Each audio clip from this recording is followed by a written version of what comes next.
تو گویا کہ دعا ہی سے شروع کیا، دعا اور دعا ہی پر قرآن کو ختم کر رہے ہیں، کیونکہ قل اعوذ برب الناس اس کے اندر بھی دعا ہے، گویا کہ اللہ تبارک و تعالیٰ کی پناہ میں بندہ آ رہا ہے۔ تو گویا کہ دعا سے اس کلام الہی کو شروع کر رہے ہیں، اور یہ کلام الہی تمام آسمانی کلاموں کا نچوڑ اور مجموعہ ہے۔ فیہا کتب قیمہ، ساری آسمانی جتنی کتابیں ہیں سب کی سب آسمانی کتابیں اس کے اندر بند ہیں، سب کا نچوڑ و خلاصہ اس کے اندر بند ہے۔ تو قرآن کریم کو دعا سے شروع کیا، پہلی سورت کا نام ہی سورت دعا ہے، اور اس میں اللہ تبارک و تعالیٰ بندے کو مانگنے کا سلیقہ بتلا رہے ہیں، دعا کرنے کا ڈھنگ بتا رہے ہیں کہ تمہیں اللہ سے مانگنا کیسے ہے، اللہ سے تمہیں دعا کرنی کیسے ہے۔ اور وہاں فرمایا ایاک نعبد و ایاک نستعین، تو ایاک نعبد میں عبادت کا ذکر کر رہے ہیں، گویا کہ بندہ یہ کہتا ہے کہ ہم تیری ہی عبادت کرتے ہیں۔ اب عبادت کرنے کے بعد کہا وہ ایاک نستعین، اور تجھ ہی سے مدد مانگتے ہیں، تو گویا کہ پہلے اپنی طرف سے عبادت کا نذرانہ پیش کیا، اس کے بعد اللہ سے کچھ مانگ لیا۔ بس یہی اللہ تبارک و تعالیٰ بتلانا چاہتے ہیں، جتنی بھی عبادتیں تم کرتے ہو ان عبادتوں کا آخر نتیجہ اور ثمرہ یہ ہے کہ اللہ سے آپ نے کچھ مانگنا ہے۔ اور وہ عبادت جب اللہ تبارک و تعالیٰ کے سامنے کی، اب اللہ تبارک و تعالیٰ کی رحمت کاملہ جوش میں آتی ہے، اور اللہ تبارک و تعالیٰ آپ کی یہ مانگی مراد عطا کر دیتے ہیں۔ تو ایاک نعبد، ہم تیری ہی عبادت کرتے ہیں، یعنی تیری بھی عبادت نہیں، تیری ہی، گویا کہ خالص توحید کے مقام پر فائز ہو جاتا بندہ۔ تو مقام توحید پر فائز ہو کر کہتے ہیں تیری ہی عبادت کرتے ہیں، تیری سوا گویا کہ کسی اور کی عبادت کا تصور بھی نہیں ہے، شرک کا شائبہ نہیں۔ وَإِيَّاكَ نَسْتَعِينُ، اور تجھ ہی سے مانگتے ہیں، تجھ ہی سے مدد مانگتے ہیں۔ تو گویا کہ مانگنے کا جو سوال ہے، سوالی بن کے اگر جھولی پھیلاتے ہیں تو وہ بھی تیرے سامنے پھیلاتے ہیں، کسی دوسرے کے سامنے نہیں۔ لیکن اسباب کے درجے میں دوسرے کے سامنے بھی انسان مانگتا نظر آتا ہے، دوسرے سے مدد لیتا نظر آتا ہے، لیکن اس کے دماغ میں یہ ہوتا ہے کہ یہ سارے فیصلے آسمانوں سے ہونے ہیں۔ تبھی تو حدیث میں آتا ہے کہ تمہیں اگر ایک نمک کی ڈلی کی ضرورت پیش آ جائے یا ایک جوتے کے تسمے کی ضرورت پیش آ جائے، وہ بھی اپنے اللہ سے مانگو۔ اب نمک کی ڈلی اللہ سے کیسے مانگیں؟ تسمہ جوتے کا تسمہ کیسے مانگیں؟ اس کا مطلب یہ کہ آپ دنیا میں کسی اسباب کے درجے میں مدد لینے سے پہلے اللہ تبارک و تعالی سے دعا کرو کہ یا اللہ مجھے نمک چاہیے، اچھا سا نمک عطا کر دیجیے، یا اللہ مجھے جوتے کا تسمہ چاہیے، اچھا سا تسمہ عطا کر دیجیے۔ دعا کی، اس کے بعد اسباب کے درجے میں آپ بازار میں نکل گئے، جا کر نمک خرید لیا، یا پڑوسی سے نمک مانگ لیا، یا کسی دوسرے سے مدد مانگ لی۔ تو گویا کہ اسباب کے درجے میں بھی جب کوئی چیز مانگے تو سب سے پہلے اللہ تبارک و تعالیٰ کے ہاں دعا کر کے درخواست پیش کر دیں۔ اور دعا بڑی عجیب چیز ہے، اللہ تبارک و تعالیٰ کے ساتھ اگر مضبوط سے مضبوط رابطہ رکھ رہا ہے تو کثرت سے دعا کرو۔ اسے میرے دادا پیر حضرت ڈاکٹر عبداللہ عارفی قدس سرہ، جو حضرت حکیم الامت مجدد ملت مولانا شبری تھانوی رحمہ اللہ تعالیٰ کے جلیل القدر خلفاء میں سے تھے کراچی کے اندر، تو گویا کہ وہ کتب تھے حضرت ڈاکٹر عبداللہ عارفی قدس سرہ۔ وہ فرماتے تھے اللہ تعالیٰ سے مانگنے اور مانگتے رہنے کی عادت ڈال لو۔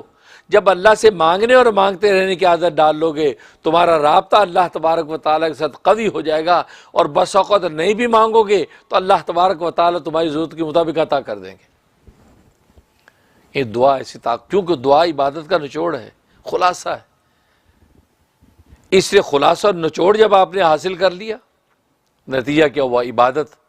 کا منشا پورا ہو گیا۔ اس لیے فرماتے چھوٹی چھوٹی چیزیں بھی اللہ سے مانگو۔ یہاں تک فرمایا کرتے تھے کہ اگر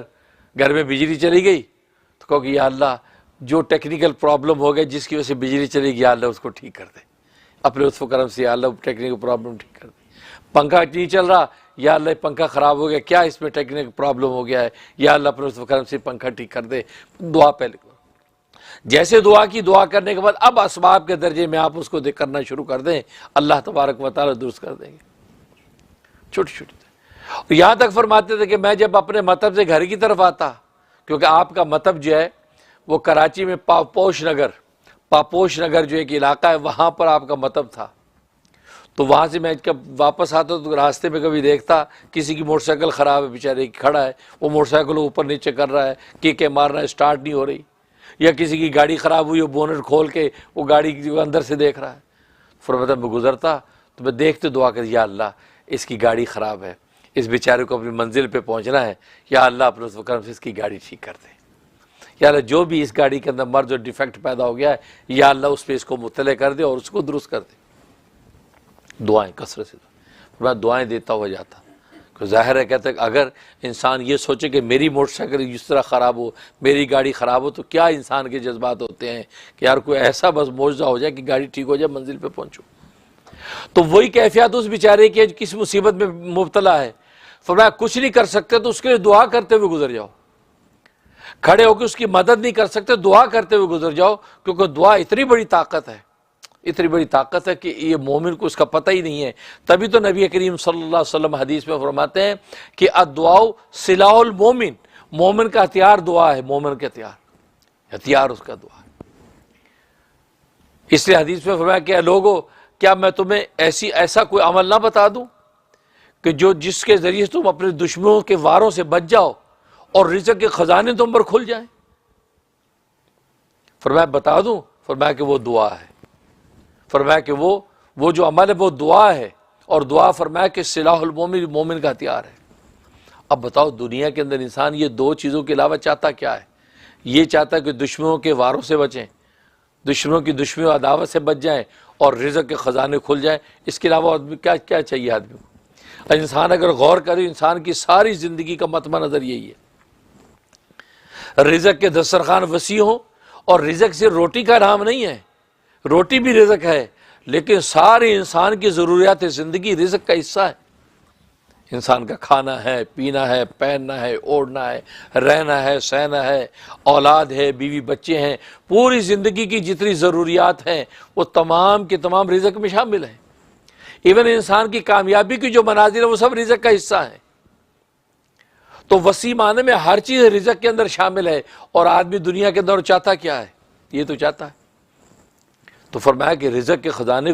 کھل جائیں گے اور دشمنوں سے بچ جائیں گے، کیونکہ ظاہر ہے کہ دنیا کے اندر رزق کے ان خزانوں کا حصول، اس کے اندر کوئی رکاوٹ آتی ہے تو دشمنوں کی وجہ سے آتی ہے، کوئی حسد کی وجہ سے،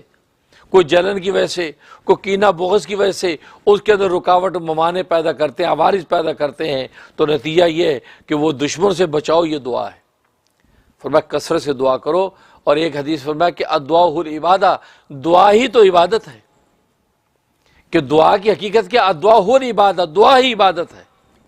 گویا کہ پوری کی پوری جو عبادت ہم کر رہے ہیں، نماز پڑھ لی ہم نے پوری، اس پوری کی پوری نماز کا اصل جو مغز ہے وہ دعا ہی ہے۔ اس لیے ایک حدیث میں فرمایا الدعاء مخ العبادہ، کہ دعا عبادت کا مغز ہے، نچوڑ ہے۔ چنانچہ آپ نے حدیث فرمایا الدعاء هو العبادہ، صحابی فرماتے یہ دعا، یہ حدیث ذکر کر کے آگے آپ نے آیت پڑھی، وقال ربکم ادعونی استجب لکم،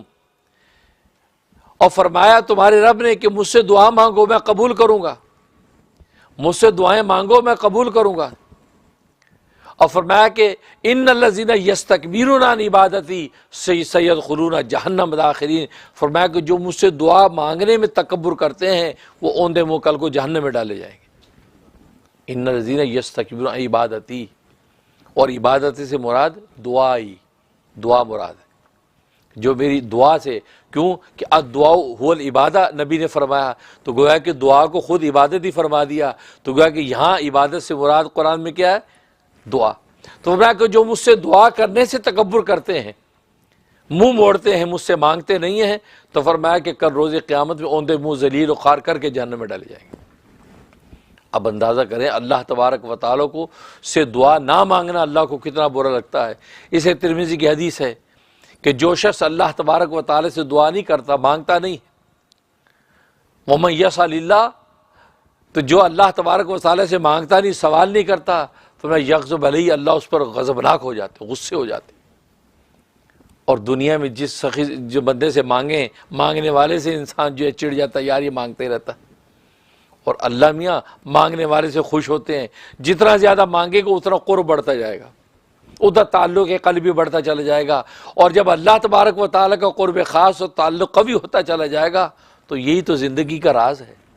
جو زندگی کا راز انسان کو نصیب ہو جائے گا کہ اللہ سے ایک تعلق کبھی ہو گیا۔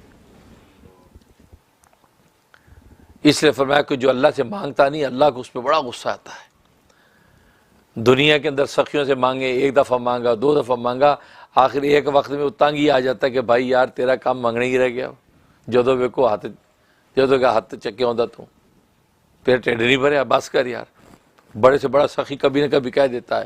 لیکن وہ کریم وہ ہے، وہ سخی داتا ہے، اس سے جتنا مانگو اتنا خوش ہوتا ہے، بلکہ نہ مانگنے والے پہ ناراض ہو رہا ہے کہ تم مانگتے کیوں نہیں مجھ سے۔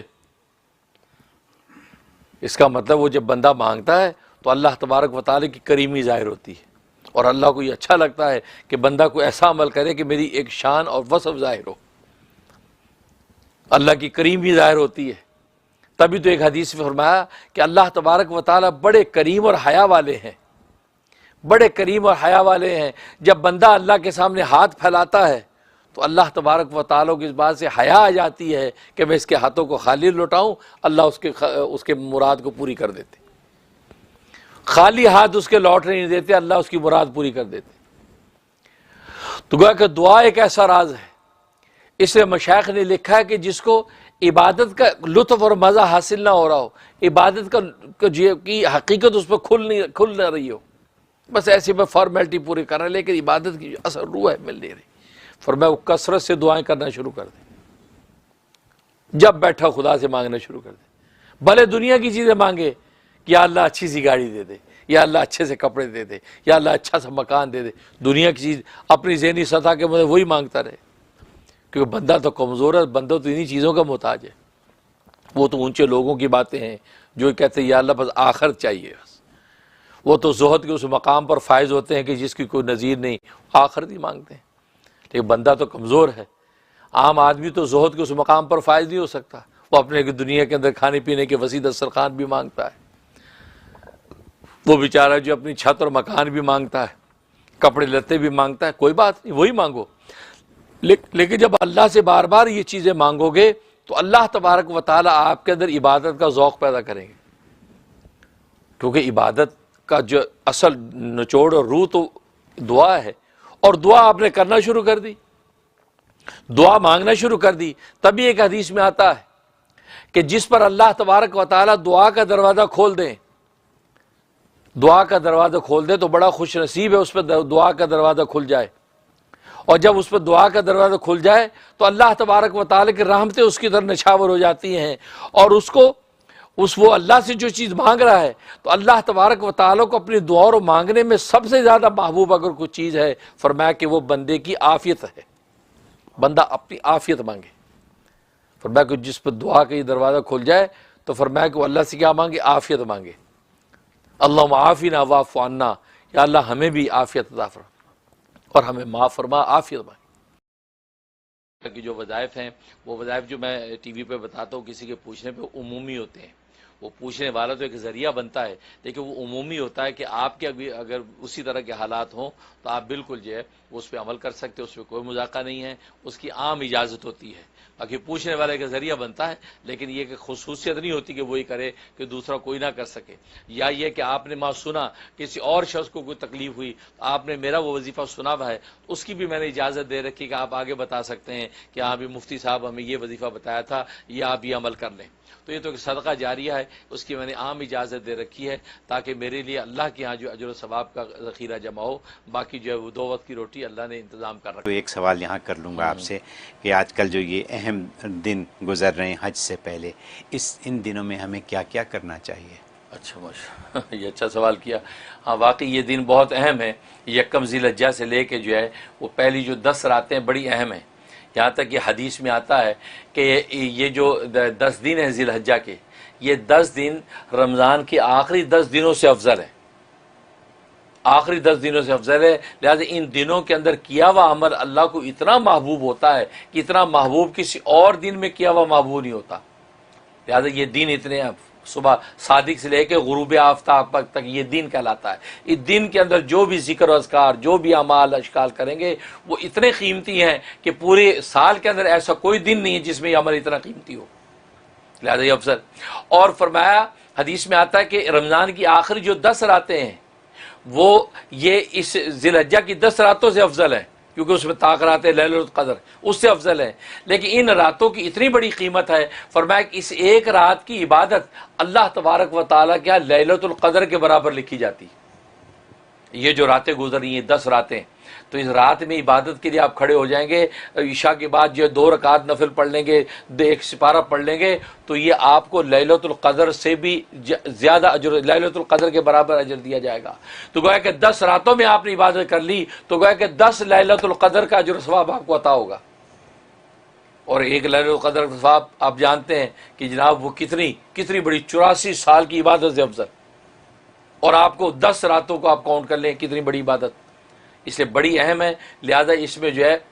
کثرت سے لا الہ الا اللہ کا ورد کریں، کثرت سے استغفار کریں، اور کثرت سے قرآن کی تلاوت کریں، اور نوافل پڑھیں، اس کا اہتمام کریں۔ تو راتوں کے اندر کم سے کم 10 نوافل پڑھنے کا اہتمام کر لیں، بھلے مغرب سے عشاء کے درمیان میں پڑھ لیں،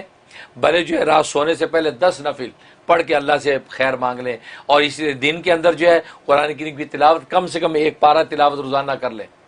اور 500 مرتبہ استغفر اللہ ربی من کل ذنب واتوب الیہ، یا استغفر اللہ الذی لا الہ الا هو الحی القیوم واتوب الیہ، یہ 500 مرتبہ، اور لا الہ الا اللہ محمد رسول اللہ، لا الہ الا اللہ، لا الہ الا اللہ، یہ 500 مرتبہ پڑھ لیں۔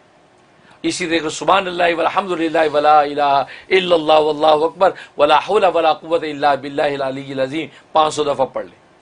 اور صلاۃ و سلام درود شریف اللہم صلی وسلم بارک علی محمد وعلی آل محمد، یہ جو ہے یہ آپ پڑھ لیں